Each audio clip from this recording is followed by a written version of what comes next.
Guys, welcome to JK study circle. जैसा कि आपको मालूम है कि हमने साइंस के साथ साथ अपना हिस्ट्री का कंपोनेंट भी स्टार्ट किया हुआ है और आज हमारा हिस्ट्री का सेकंड लेक्चर होगा। आज हम इसमें स्टार्ट करने जा रहे हैं द इंडियन नेशनल मूवमेंट।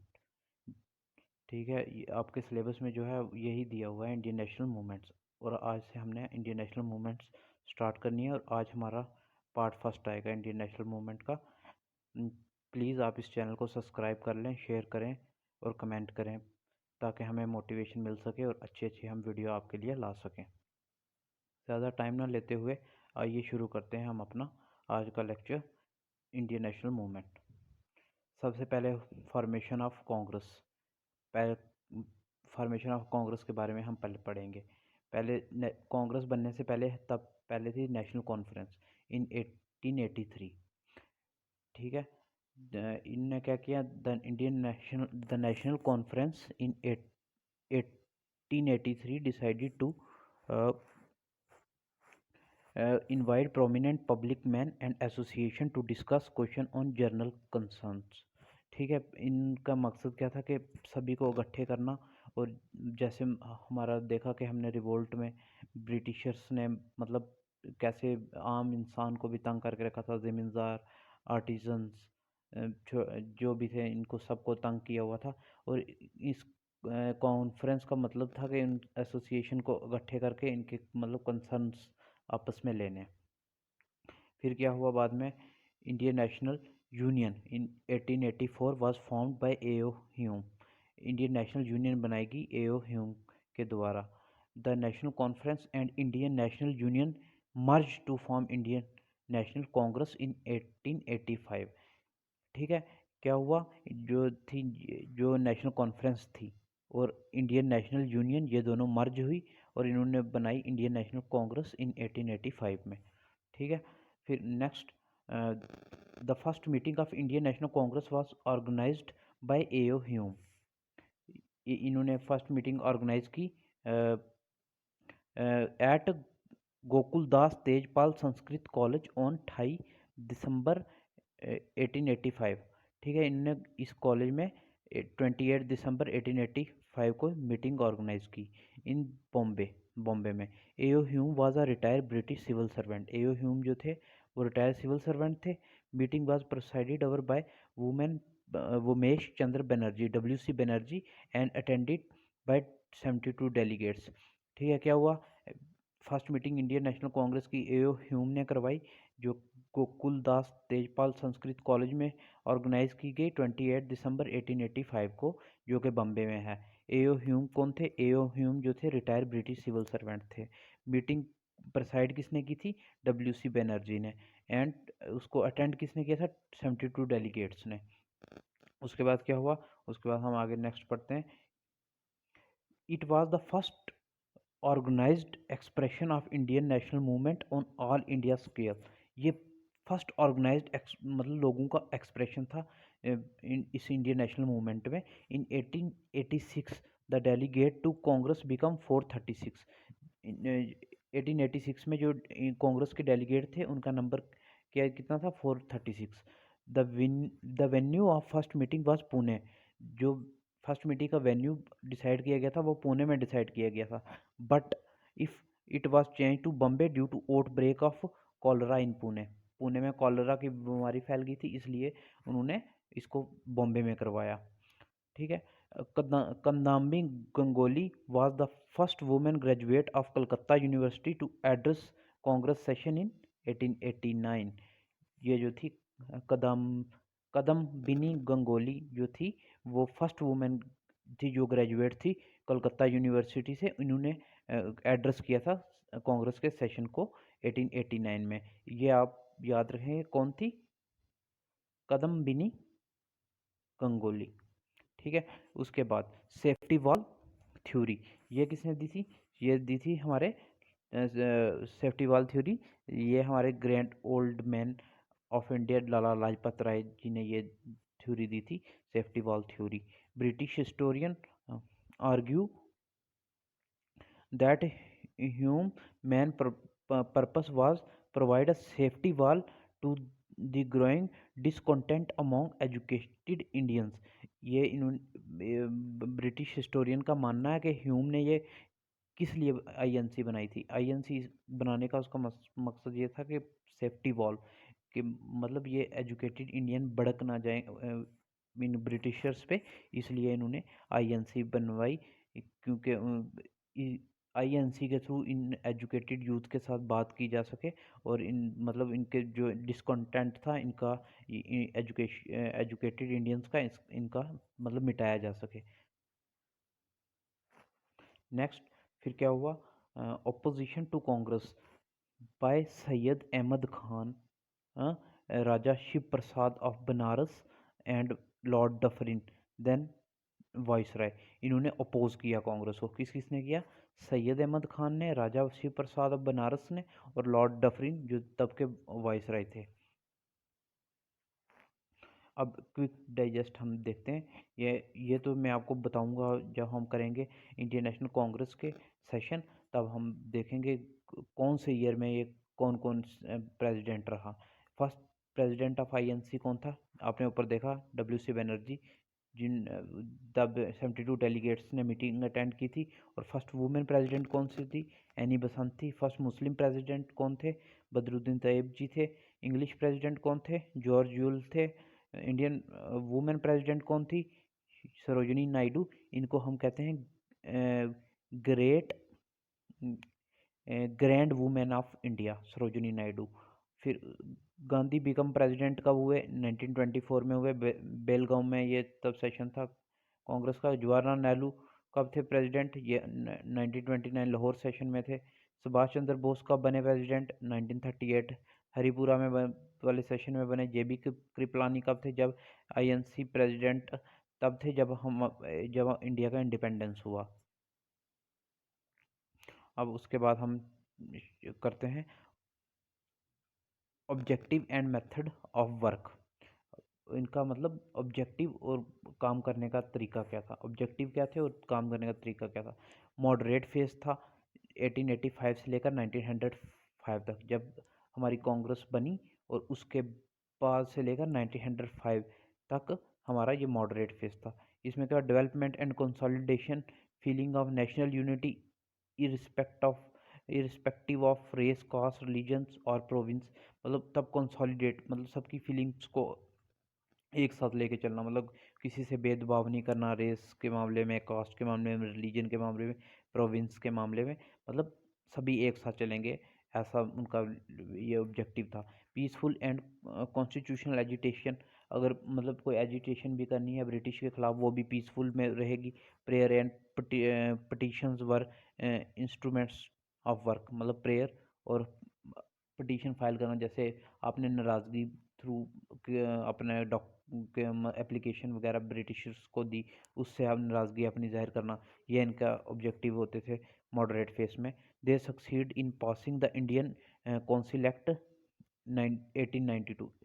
इनने इनकी मतलब इनके दौरान एक ही सबसे सही काम हुआ मॉडरेट फेस में, कि इन्होंने इंडियन काउंसिल एक्ट 1892 पास करवा लिया था, which allow some member to indirectly elected by Indians but keeping the official majority intact. अब इसमें क्या होता था कि अब जो वहाँ पे काउंसिल्स होती थी, उसमें अब इंडियन अपन मतलब इंडियन भी वोट करके अब इनडायरेक्टली इलेक्ट कर सकते थे, पर मेजोरिटी उनको मेजोरिटी अपनी शो करनी पड़ती थी तब भी। नेक्स्ट फिर उसके बाद मॉडरेट लीडर कौन कौन से थे? मॉडरेट लीडर थे ए ह्यूम हो गए, दादाभाई नौरोजी हो गए, बदरुद्दीन तैयब जी हो गए, एम जी रानाडे हो गए, डब्ल्यू सी बनर्जी हो गए, एस एन बनर्जी हो गए, फिरोज शाह मेहता हो गए, सी शंकर नायर हो गए, एम एम मदन मोहन मालवीय हो गए, वी एस श्रीनिवास शास्त्री हो गए, तेज बहादुर सप्रू हो गए, जी के गोखले हो गए, आनंद मोहन बोस हो गए, ई दिनेश हो गए वाचा हो ई दिनेश वाचा हो गए, राज बिहारी घोष हो गए, मोहनलाल घोष हो गए, पी आनंद, चार्लू हो गए, सी वाई चिंतामणि हो गए, आर सी दत्त हो गए, एस सुब्रमण्यम अय्यर हो गए, के टी तनांग हो गए, मधुसूदन दास हो गए, रहमतुल्ला एम सयानी हो गए। ये कौन थे? ये हमारे मॉडरेट लीडर्स थे। आपको पेपर में ये मतलब ये दे ये सब नाम दे दिए जाएंगे और बीच में एक एक्सट्रीमिस्ट का भी नाम दे दिया जाएगा और पूछा जाएगा कि बताओ इनमें से एक्सट्रीमिस्ट कौन है। एक्सट्रीमिस्ट के नाम दे दिए जाएंगे और बीच में एक ये नाम भी दे दिया जाएगा और पूछा जाएगा कि बताओ मॉडरेट्स कौन है। इसलिए ये इम्पोर्टेंट है, इसको आप ध्यान में रखेंगे। Next, they worked to create strong public opinion, arouse consciousness and national spirit. They persuaded British government and British public opinion to introduce reform in India। ठीक है, इसका मतलब ये क्या कहना चाहता है, ये कहते हैं कि मतलब एक किस्म से लोगों में एक कॉन्शियसनेस और मतलब उनको नेशनल स्पिरिट अरूज कर दिया उनके बीच में। अब ये परसुएड करते थे ब्रिटिश गवर्नमेंट और British public opinion to introduce reform in India. मतलब उनमें इतनी नेशनल वो स्पिरिट आ गई थी कि वो अब इंट्रोड्यूस करवा सकते थे अब रिफॉर्म इंडिया के लिए, रिफॉर्म ब्रिटिशर से। फिर नेक्स्ट एक्सट्रीमिस्ट फेस आता है 1905 से लेकर 17 तक। इसमें इसमें क्या होता है, causes for the rise of extremist. क्या काजेज थे कि एक्सट्रीमिज्म राइज हुआ। Dissatisfaction with the method of achievement of moderates. मतलब एक्सट्रीमिस्ट जो उनका मेथड थे मॉडरेट्स के, उनसे बहुत नाराज़ थे। वो क्या किस में बिलीव करते थे, एजिटेशन, पीसफुल एजिटेशन में बिलीव करते थे, वो पटिशन में बिलीव करते थे। पर इनका मानना था इनसे कुछ नहीं होने वाला, इससे ब्रिटिश को कोई फ़र्क नहीं पड़ता। इसलिए हमें एजिटेशन पीसफुल नहीं करने चाहिए, हमें उनसे लड़ना चाहिए। Growing consciousness about the exploitative character of British rule, loss of Britain in the bore war, demolish the myth of white man supremacy. अब ब्रिटिशर थे वो हार चुके थे, बोर वार जो हुई थी 1899 से 1902। इससे मतलब एक्सट्रीमिस्ट को लगा कि मतलब अब वाइट ब्रिटिशर्स की सुपरमेसी ख़त्म हो गई है। Next, reactionary policy of Curzon, university act, Indian official secrets act to restrict freedom of press and partition of Bengal. मतलब इन इन चीज़ों से भी वो नाराज़ थे। जैसे पटिशन ऑफ बंगाल जैसे कर्जन ने लाया था और ये यूनिवर्सिटी एक्ट लाया था, इससे भी वो नाराज़ थे। इसलिए एक्सट्रीमिज़म को उन्होंने बढ़ाया। Extremist gave the idea of India independence the central place in Indian politics. इन्होंने मतलब एक्सट्रीमिस्ट का क्या था कि इंडिया को इंडिपेंडेंस मिलना चाहिए, यह उनका सेंट्रल एस्पेक्ट्स था। ठीक है, तो इसलिए वो एक्सट्रीमिज्म की तरफ जा रहे थे। अब मेथड ऑफ एक्सट्रीमिस्ट के मेथड क्या थे? प्रमोशन ऑफ स्वदेशी and boycott of foreign good. मतलब फॉरेन गुड को बाइकॉट करना। नॉन कॉरपोरेशन विद ब्रिटिशर्स, मतलब उनको कब कॉपरेट नहीं करना। एक्सट्रीमिस्ट लीडर कौन से थे? This is the most important, यहाँ से क्वेश्चन आ सकता है, देख लीजिए। लाला Lajpat Rai, Bal Gangadhar Tilak and Bipin Chandra Pal, sir Aurobindo Ghosh, Chakravarti Bose, T Prakasam and Chidambaram Pillai. ये एक्सट्रीमिस्ट लीडर थे, ये आपको याद रखने पड़ेंगे, ये पूछ सकते हैं पेपर में। They want to take the movement outside Bengal. ये एक्सट्रीमिस्ट जो थे ये मूवमेंट को आउटसाइड बंगाल भी लेके जाना चाहते थे। ठीक है, और उसके बाद नेक्स्ट हम आते हैं पार्टीशन। अब पार्टीशन ऑफ बंगाल हुआ था किसके टाइम में? लॉर्ड कर्जन के टाइम में। Through the royal proclamation, lord Curzon order partition of Bengal, creating east Bengal and Assam out of rest of Bengal on 16 अक्टूबर 1905। 16 अक्टूबर 1905 को इन्होंने पार्टीशन किया। इनने क्या किया, बंगाल से ईस्ट बंगाल और असम को निकाल दिया और ये अलग इनको अलग कर दिया बंगाल से। कब किया? 16 अक्टूबर 1905 को। The objective was to set up a communal gulf between Hindu and Muslim. इनका मकसद क्या था पार्टीशन करने का? कि हिंदू मुस्लिम को मतलब सेपरेट करना, उनकी यूनिटी को तोड़ना। इसका पार्टीशन का मतलब यही था। Indian national movement enter its second phase after the partition of Bengal. जो इंडियन नेशनल मूवमेंट थी वो अब सेकंड फेज में एंटर कर चुकी थी जब partition of Bengal हुआ.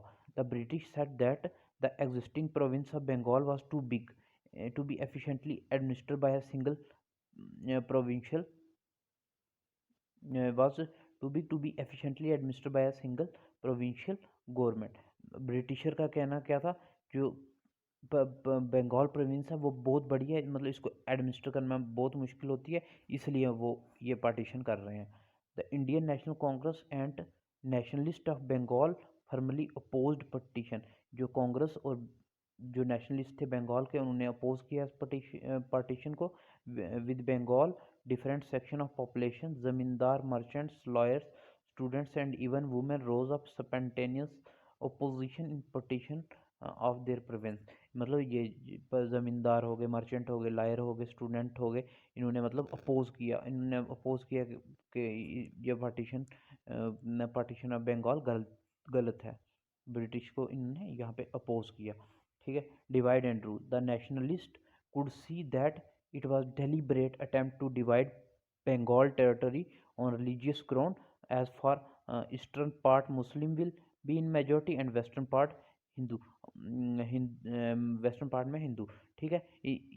नेशनलिस्ट का ये मानना था कि इनका ये मतलब डेलिब्रेट अटैम्प्ट है, इनने ये जानबूझ कर किया, क्योंकि वहाँ पे जो ईस्टर्न पार्ट में थे वो वहाँ पे मुस्लिम मेजोरिटी में थे और वेस्टर्न पार्ट में हिंदू मेजोरिटी में थे. इन्होंने हिंदू मुस्लिम को अलग करने के लिए यह पार्टीशन किया, नेशनलिस्ट का मानना था. Rabindranath Tagore compose the song Amar Sonar Bangla.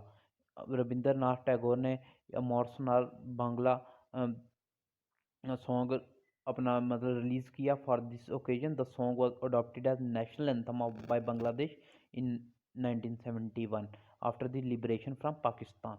Rabindranath Tagore ने उस सिचुएशन में जब पार्टीशन हुआ, उन्होंने अपना एक सॉन्ग रिलीज़ किया जिसका नाम था अमर सोनार बांग्ला. बाद में इसको बांग्लादेश ने अपना नेशनल एंथम बनाया जब उनने पाकिस्तान से आज़ादी पाई, लिबरेशन पाई. इसके बाद नेक्स्ट चलते हैं एंटी पार्टीशन मूवमेंट. इस जैसे ही पार्टीशन हो गया, अब एंटी पार्टीशन मूवमेंट चालू होगी. Anti partition movement was initiated on 7 August 1905.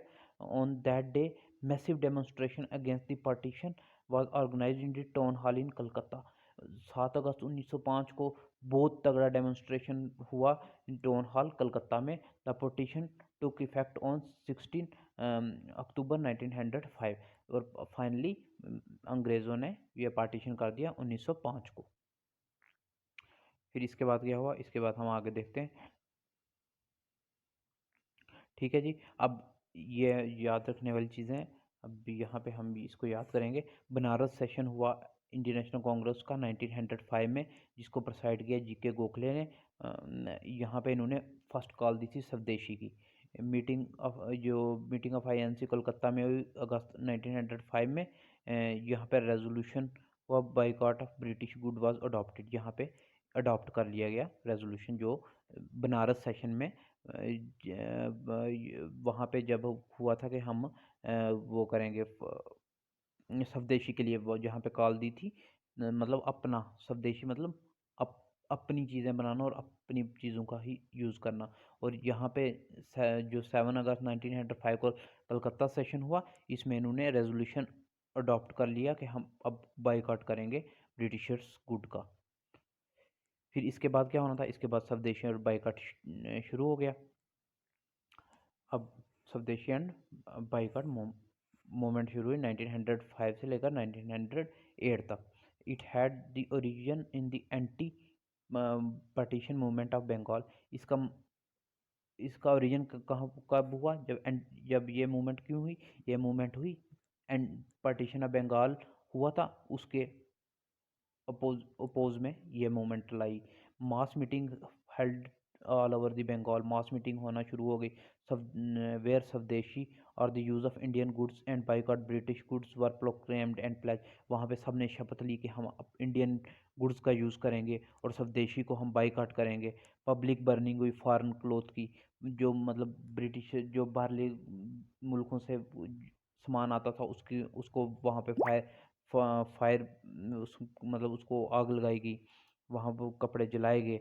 An important aspect of स्वदेशी movement was emphasis place on self reliance और आत्मशक्ति, जैसे कि अभी मोदी जी बोलते हैं आत्मनिर्भर हो, इसका मकसद ये था कि सेल्फ रिलायंस, आत्मशक्ति, हम मतलब आत्मनिर्भर हो, स्वदेशी चीज़ें बनाओ, इसका मतलब ये था। Acharya PC Ray organise the famous Bengal chemical swadeshi store, इन्होंने जो आचार्य पीसी रॉय थे, इन्होंने क्या किया, ऑर्गेनाइज किया famous Bengal chemical swadeshi store, मतलब अपना ही केमिकल स्वदेशी स्टोर उन्होंने बनाया। फिर नेक्स्ट, द स्वदेशी मूवमेंट हैड सेवरल कॉन्सिक्वेंसेस, इसके अपने कॉन्सिक्वेंसेस भी थे कुछ। Flooring of nationalist poetry, journalism, self reliant and opening many national educational institution. क्या हुआ कि वहाँ से नेशनलिस्ट पोइट्री, अपने मतलब पोइट वहाँ से निकले, जर्नलिज्म हुआ, सेल्फ रिलायंट हुए। फिर उसके बाद नेशनल एजुकेशन इंस्टीट्यूशन बने। National education institution were founded, कहाँ कहाँ हुए, Bengal technical institute, Bengal national college, ये तब स्वदेशी के टाइम ये बने। Bipin Chandra Pal and Chidambaram Pillai led Vande Mataram movement in Madras, इन्होंने वंदे मातरम मूवमेंट मद्रास में चलाई स्वदेशी के दौरान। फिर next, Lala Lajpat Rai and Ajit Singh led movement in Punjab, इन्होंने पंजाब में चलाई। Syed Haider Raza led the movement in Delhi, Haider Raza ने दिल्ली में चलाई। अब देखो किसने ये this is the most important, इसमें से भी आपको क्वेश्चन आ सकते हैं, और यहाँ पे आप देख लीजिए क्या, बीसी बिपिन चंद्र पाल और चिदम्बरम पिल्लाई, इनने वंदे मातरम मूवमेंट कहाँ चलाई, मद्रास में चलाई। लाला लाजपत राय और अजीत सिंह ने कहाँ चलाई, पंजाब में चलाई। सैयद हैदर रज़ा ने कहाँ चलाई, दिल्ली में चलाई। फिर इसके बाद हम नेक्स्ट देखते हैं क्या हुआ, वाई स्वदेशी मूवमेंट फेल, स्वदेशी मूवमेंट अब फेल क्यों हुई, इसके क्या कारण थे। सेवर गवर्नमेंट रिप्रेशन, मतलब गवर्नमेंट ने अपने मेजर हथकंडे अपनाए, उनको सप्रेस किया, उसको स्प्लिट इन नेशनलिस्ट एट सूरत, सूरत में सूरत स्प्लिट हो गया था, जहाँ पे मॉडरेट और एक्सट्रीमिस्ट अलग हुए, ये हम आगे आपको पढ़ाएंगे, देखना। उसमें लैक ऑफ इफेक्टिव ऑर्गेनाइजेशन, मतलब जैसे मैं यहाँ पे प्रोटेस्ट कर रहा हूँ, मतलब इतना इफेक्टिव नहीं था, मतलब मेरे साथ और बंदे नहीं जुड़े, या कुछ भी हो सकता है। Lack of effective organization, the movement was render leaderless, leaderless थे, मतलब जैसे अभी शुरू हुआ, मतलब किसी ने आगे लीड नहीं किया, तो वैसे सप्रेस हो गया। अब फिर उसके बाद क्या हुआ, उसके बाद हुआ फॉर्मेशन ऑफ मुस्लिम लीग,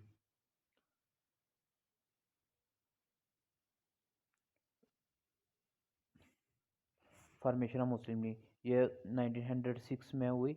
किसने लीडरशिप ऑफ आगा खान, आगा खान की लीडरशिप में नवाब सलीमुल्लाह ऑफ ढाका एंड नवाब मोहसिन उल मलिक, इन्होंने मुस्लिम लीग बनाई 1906 में, फिर उसके बाद League supported partition of Bengal, League ने क्या सपोर्ट किया, पार्टीशन ऑफ बंगाल को, अपोज किया स्वदेशी मूवमेंट को, और डिमांड की special safe guard for its community and spread electorate for Muslims.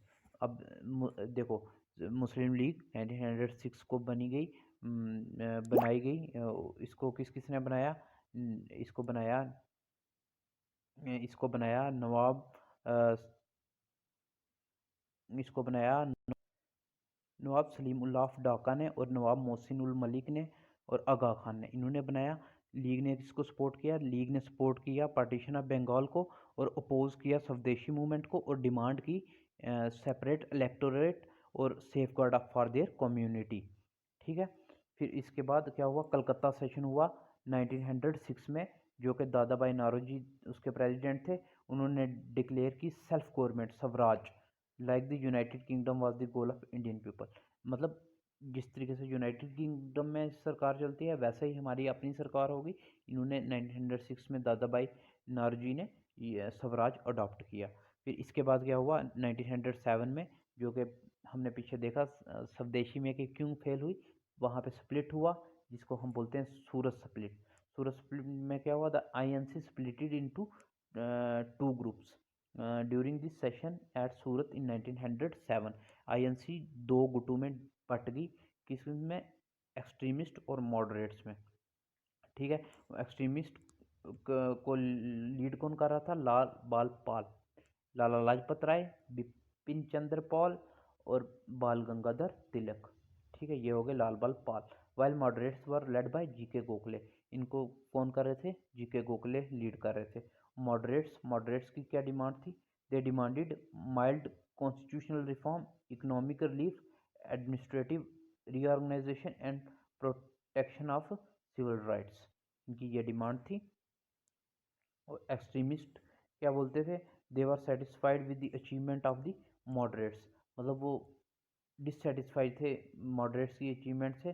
They realise that the true nature of Britisher were exploitative, मतलब वो जानते थे कि मतलब वो उनका थिंकिंग थी कि ब्रिटिश जो है ये मतलब इनकी पॉलिसी एक्सप्लॉयटेटिव है, मतलब ये अच्छा नहीं चाहते हमारे लिए। और मॉडरेट्स क्या चाहते थे, मॉडरेट्स ब्रिटिशर्स को एज अ मतलब अच्छा मानते थे, पर एक्सट्रीमिस्ट उनको बिल्कुल मतलब अच्छा नहीं मानते थे। वो चाहते थे मतलब ये वो सोचते थे ये हमेशा हमें एक्सप्लॉइट ही करेंगे। There were three group of extremist, तीन ग्रुप थे एक्सट्रीमिस्ट के। एक था महाराष्ट्र ग्रुप, जो बाल गंगाधर तिलक हेड कर रहे थे इसको, और एक था बंगाल ग्रुप, जिसको रिप्रेजेंट कर रहे थे बिपिन चंद्र पाल एंड अरबिंदो घोष, और एक था पंजाब ग्रुप, जिसको लीड कर रहे थे लाला लाजपत राय। कौन कौन से ग्रुप थे, महाराष्ट्र ग्रुप जिसको बाल गंगाधर तिलक, और बंगाल ग्रुप को बिपिन चंद्र पाल और अरबिंदो घोष, और पंजाब ग्रुप को लाला लाजपत राय। अरबिंदो घोष ने पब्लिश की new lamps for old in the Indu Prakash in 1893 and 94। It was the first systematic critic of the moderates, जहाँ पे इन्होंने क्रिटिसिज्म किया मॉडरेट्स का, किस बुक में, न्यू लैम्प फॉर ओल्ड और इन दी इंदु प्रकाश। ठीक है, फिर उसके बाद क्या हुआ, इंडियन कौंसिल एक्ट 1909, जिसको हम बोलते हैं मॉर्लेमेंटो रिफॉर्म्स, ये लाए गए। Number of elected member in the imperial and provincial legislative council increase, इसमें क्या किया गया, जो इलेक्टेड मेंबर होते थे इंपेरियल प्रोविंशियल लेजिस्लेटिव काउंसिल, इसको इनको इंक्रीज किया गया। सेपरेट इलेक्टोरेट फॉर मुस्लिम, जो कि मुस्लिम लीग डिमांड कर रही थी कि हमें सेपरेट इलेक्टोरेट चाहिए, उनको यहाँ पे दे दिया गया, मुस्लिम्स को सेपरेट इलेक्टोरेट दे दिया गया। Non official member to be elected indirectly, इसमें क्या था कि non official member indirectly elect कर किए जाते थे। The election introduce for the first time, यहाँ पे फर्स्ट टाइम इलेक्शन इंट्रोड्यूस किया, this is the most important, ये भी आपको याद रखना पड़ेगा। फर्स्ट टाइम इलेक्शन कब इंट्रोड्यूस हुए, पार्लियामेंटरी रिफॉर्म में हुए 1909 में। Legislature could pass resolution, ask question supplementaries and vote for separate items on the budget, इस पे अब क्या हुआ कि अब लेजिस्लेचर रेजोल्यूशन पास कर सकते थे, क्वेश्चन पूछ सकते थे, सप्लीमेंट्री और वोट कर सकते थे बजट पे। One Indian to be taken in the viceroy executive council, एक इंडियन को वाइसराय एग्जीक्यूटिव काउंसिल में ले लिया, वो कौन थे, सत्येंद्र सिन्हा। ठीक है, was the first Indian member to the executive council. Satyendra Sinha जो थे ये फर्स्ट एग्जीक्यूटिव मेंबर थे, जो इंडियन मेंबर थे, जो वाइसराय की काउंसिल में थे। In annulment of partition in annulment of partition in 1911 the government announced annulment of partition of Bengal, western and eastern Bengal were to be united, मतलब फिर इनको यूनाइट कर दिया गया 1911 में। फिर उसके बाद क्या हुआ, गदर पार्टी बनी 1913 में। 1913 में इसको किसने बनाया, इसको बनाया लाला हरदयाल ने, तारकनाथ दास ने और सोन सिंह बखाना ने। The war period witnessed the growth revolutionary movement not only in India but outside India as well by the Indians। अब इसके देखो, इसके साथ अब फर्स्ट वर्ल्ड वार शुरू हो गई थी, अब ये रेवोल्यूशनरी मूवमेंट्स आम हो गई थी इंडिया में भी और इंडिया के बाहर भी। Indian revolutionary in the United State of America and Canada had establish the Ghadar party. अब जो इंडियन रेवोल्यूशनरी थे उन्होंने अमेरिका और कनाडा में क्या की, अपनी पार्टी एक बनाई जिसको बोलते थे गदर, rebellion party in 1913. Most of the member of the party were Punjabi Sikh peasants. मतलब मोस्ट ऑफ जो मेंबर थे वो पंजाबी किसान थे या एक्स सोल्जर थे जो माइग्रेट हो चुके थे अमेरिका या कनाडा में। The party was built around weekly paper the Ghadar. वहाँ पे एक वीकली पेपर आता था the Ghadar which carried caption अंग्रेजी राज का दुश्मन। वहाँ पे मतलब उसका कैप्शन था अंग्रेजी राज का दुश्मन, जो वीकली न्यूज़पेपर था गदर। हेडक्वार्टर इसका कहाँ था? हेडक्वार्टर इसका था सैन फ्रांसिस्को में। और उसके बाद the outbreak of the first world war provide the Ghadarites with an opportunity to free India from government which was indifferent to their cause. उनने सोचा कि जैसे ही वर्ल्ड वॉर स्टार्ट होगी उनको मौका मिल गया, उनने सोचा कि अब हम इंडिया को ब्रिटिशर से फ्री करवा लेंगे, पर इसका अपोजिट ही हुआ। They began to return India in thousands for revolt. वो इंडिया में वापस आए हज़ारों की तादाद में, but unfortunately authorities came to know about their plan. Authorities को इनके प्लान में पहले ही पता चल गया। एंड टुक इमीडिएट एक्शन, और उनने एक्शन ले लिया। The rebellions regiment were disbanded and there leader were either imprisoned और हैंग। उनके जो जो भी मेंबर थे गदर पार्टी या उन रेबेलियंस के, उनके मेंबर को या तो पकड़ लिया गया और उनको जेल कर दी गई या उनको फांसी दे दी गई। Some of the prominent Ghadar leaders इन कौन कौन से थे? बाबा गुरमुख सिंह, करतार सिंह सराभा, सोन सिंह बखाना, रहमत अली शाह, भाई परमानंद एंड मोहम्मद बरकतुल्ला। ये प्रोमिनेंट लीडर थे गदर पार्टी के। द फिर इसके बाद क्या हुआ?